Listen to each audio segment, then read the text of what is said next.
facility is safe and our equipment and tools are complete. So, okay.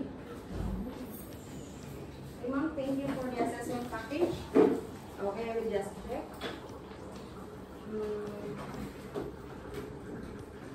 Okay, application form, self-assessment guide, okay, attendance sheet, complete.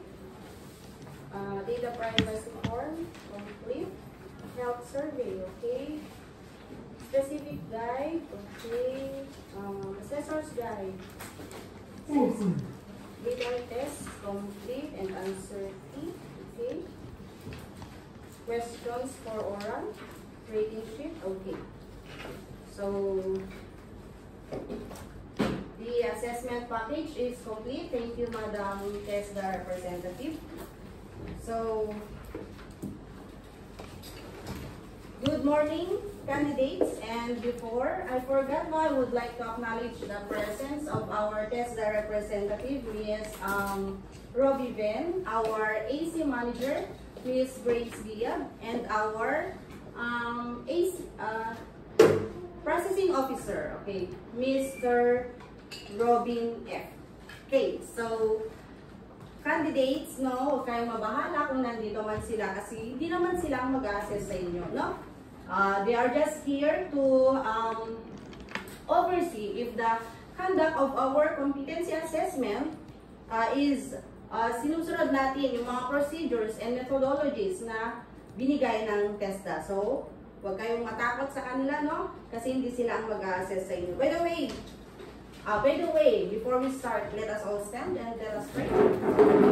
Okay, amen. So, once again, good morning, candidates. I am your competency assessor, Girlie Mariano Guzman, no? Ito po ang aking identification card. Patunay na isa po akong accredited assessor ng driving NCDO. So, welcome to TESDA Provincial Training Center here in Nasipingataran, Cagayan. An accredited, assessment center, no, ng driving NC2. So, before we start, okay, I would like to float the health survey. So, here.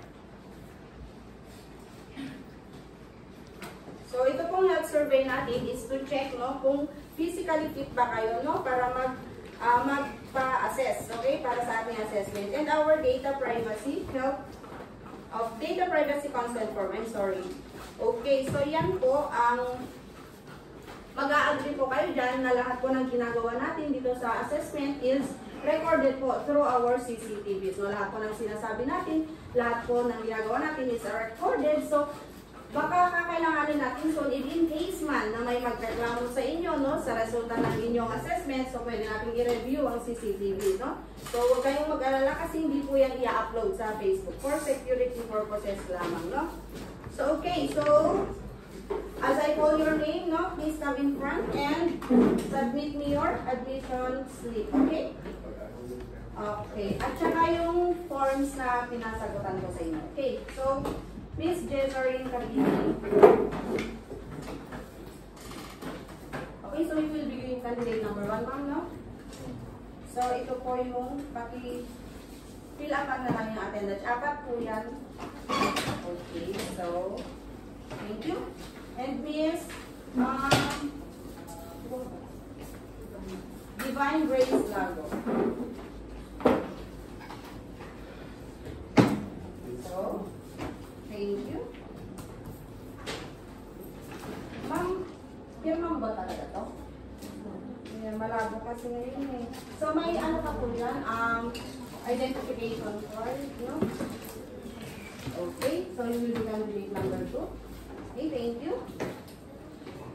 Okay, so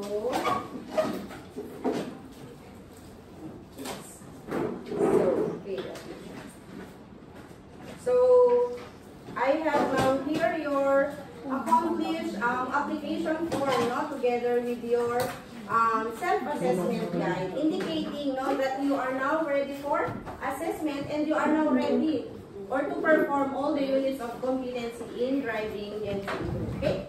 So, bakit nga ba kayo nandito, no? Siyempre, nandito po kayo para magpa-assess for us to check yung level ng competency na ninyo, no? So, in driving NC2, we have the basic, the common, and the core. Pero ang magpo-focus po tayo sa assessment is the core, no? Core competencies. So, dito po sa core competencies, no, nandito yung 4 na units of competency. Alam nyo pa ba yun? Okay, very good, no? So, ito nga yung carry out minor vehicle, maintenance and servicing. Second is the drive light vehicle. And the third is the obeying and observe, no, traffic rules and regulation. And the fourth one is the implement and coordinate accident emergency procedures, no? So, dito sa driving NC2, so magkakaroon tayo ng assessment method, no? So, meron po tayong 3 na gagawin. Ito yung written test, then oral demonstration, and the oral questioning. So, ito po ay project-based, no? Ibig pong sabihin, itong 3 nabanggit ko, dapat maipasa nyo ito.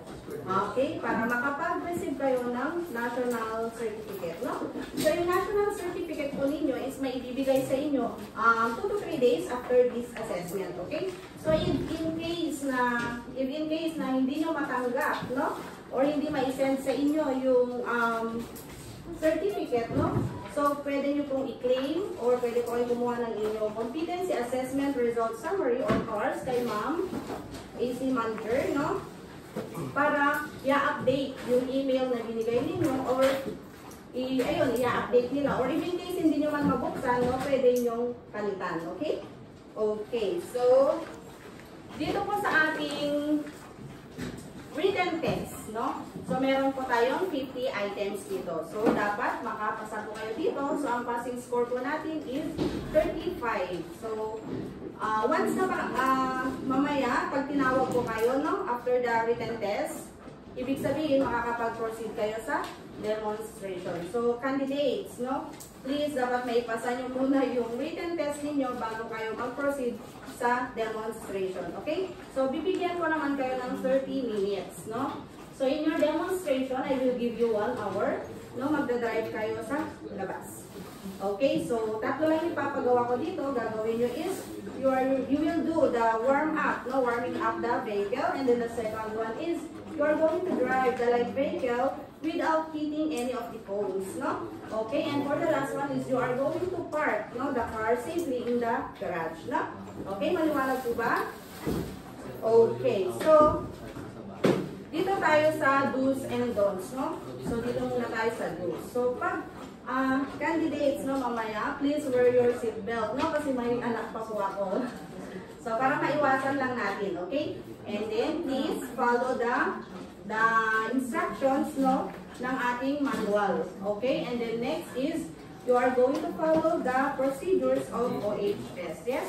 Okay po. Sa ating mga don'ts naman, no, mamaya, okay, pag mag-start ng ating assessment, bawal lang po kayo mag-cellphone.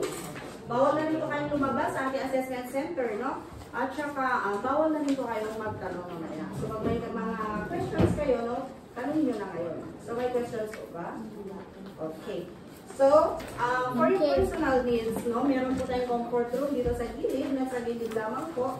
At saka, pag gusto nyo pong kumain muna mamaya, no, bago yung assessment, meron po tayong canteen outside the assessment center. So, don't worry, no, bibigyan po kayo mamaya ng time for your personal needs. Okay?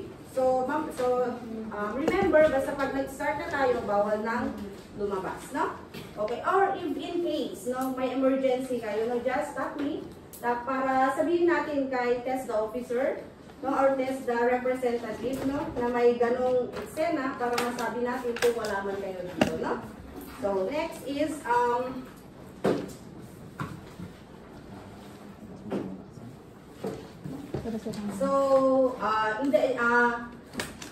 ang ibibigay namin grade dito is competent and not yet competent. So, once na na-assess namin kayong competent kayo, di ba, nasabi ko kanina that you will receive, no, your national certificate. And if you will not, pass, wag naman sana makapasa kayong lahat, you will you will undergo or pwede ulit kayong mag-reapply, no? Or mag-apply ulit ng re-assessment. Okay? So, gagawin niyo ulit yung process na ginawa niyo noon bago kayo magpa-assess. Yes? Okay. So, remember po, ang ating national certificate is valid only for 5 years, no? But ito ay renewable, no? So, para may renew nyo ito, mag-present lamang kayo ng Certificate of Employment. Pero dapat inline po sa driving. So, baka mamaya mag-present na kayo ng Certificate of Employment nyo, pero ang ginawa nyo naman is bookkeeping. So, hindi po yun allowed, no? So, meron po tayong allowable, no? Allowable adjustments dito, okay? So, pag hindi po nyo maintindihan yung instructions mamaya, yung exams mamaya, no? Pwede nyo pong pwede nyo po akong sabihan, okay? Para ma-translate natin, no, into Filipino medium. Or pwede rin po sa Iloco, kasi yun ang alam ko, kasi Ilocano okay? And then, kung hindi kayo makapagsulat, no? So, pwede nyo po ulit akong sabihan kasi pwede natin ito gawing verbal exam or oral exam. Yeah? Okay, so, since okay na, so I will give you now the specific instruction, okay? Okay, so, eto. So, may mga katanungan ba kayo?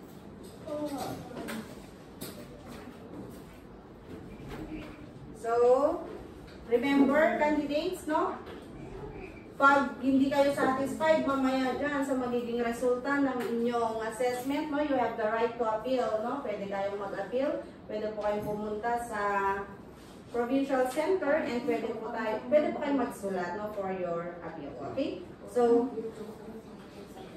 okay na po ba yung instruction guide?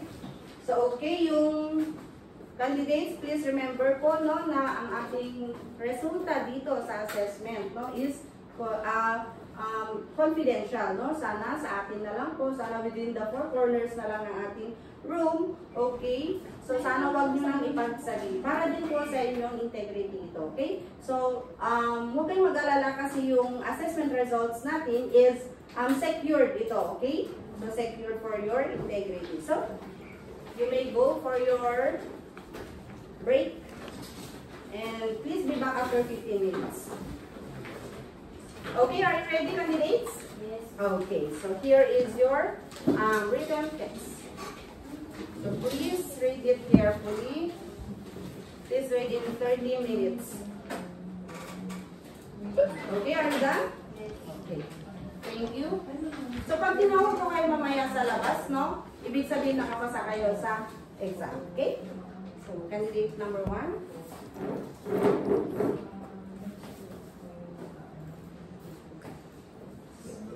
Okay, so dito ako sa other. So, alam mo na yung gagawin mo? Okay, sige.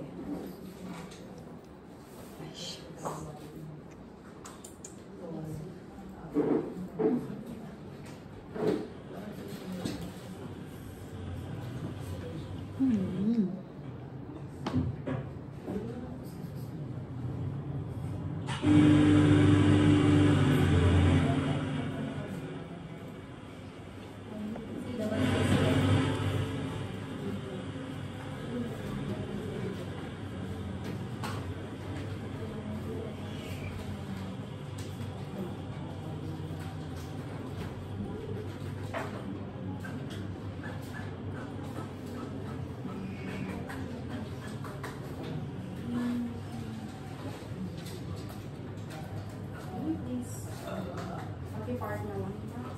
And then this all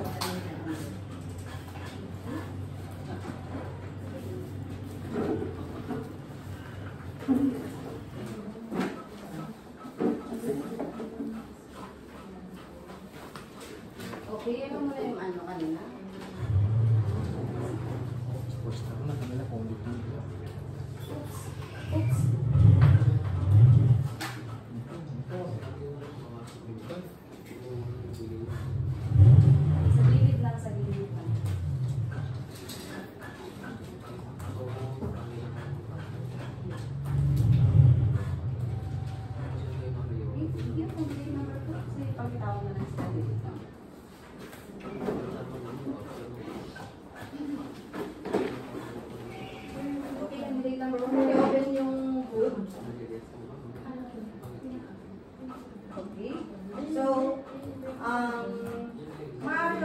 nagbigay sa akin ng 5 parts na alam mo dito sa mga parts ng sasakyan. Okay, very good. Okay, so, ano ang ibig sabihin ng early warning device? Okay. At sino yung, or pwede nga akong magbigay ng mga 5 places na prohibited for parking? Pagitawag na si candidate number 2.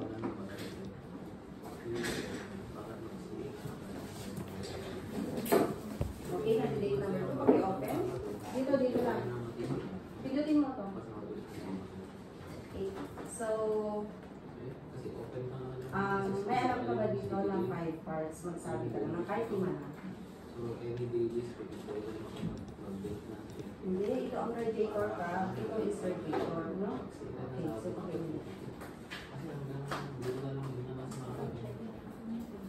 Okay. So, ano yung mga places na prohibited for parking?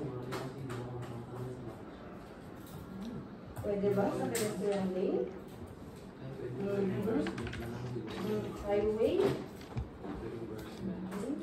So, last is sino yung mga nag-enforce ng traffic rules and regulations? Okay. So, thank you. Candidate number 2, pakitawag si candidate number 1 for the feedback.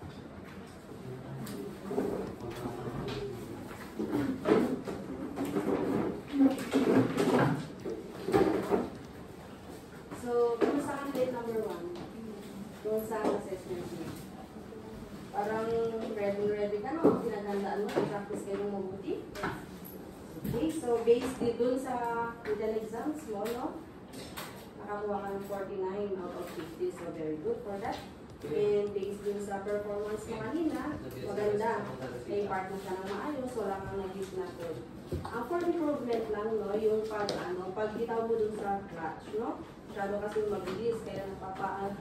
Ganun tayo, no? So, for practice mo yun, no? Para sa mga susunod na pag-drive mo is smooth na, no? Huwag yung tsaka ka lang bibitaw pag nakapagod, no? Okay, so, thank you, congratulations.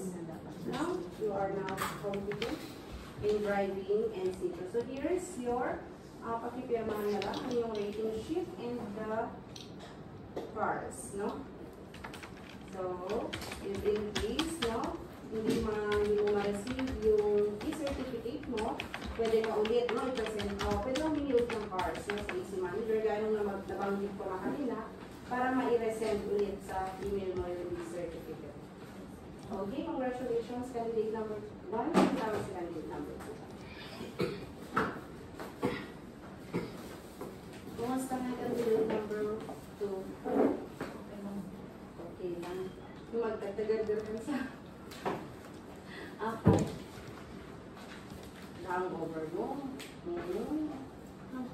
So, hinangay na kasama. Pinabahan ka. Kaya, nakabangga mo yung codes. Okay. So, alam mo na anong ibig sabihin pag nakabangga ka ng codes, no? Pero, alam mo, candidate number 2, kahit na kinabahan ka ganyan, maganda yung pagdadrive mo, no? So, maganda, okay yung pagbitaw mo sa clutch, no? Hindi mo agad sinibitawan. So, very good ka for doon. And napansin ko rin, no, pagka upo mo dun sa upuan kanina, driver seat, no? In-adjust mo yung upuan mo, in-adjust mo yung side mirrors mo, no? And very good for that. Tapos seatbelt ka agad, no? Yun nga lang, while driving, di mo siguro napansin, no? 5 pa na close yung nabangga mo. Okay, so natumba sila naman. So, sa tingin i-edit mo lang yun, alam mo dagdagan na mo yung MPS mo ng classification wala kasi kami yung so, mga since I'm sorry for that, no? Hindi ka pa pamilya.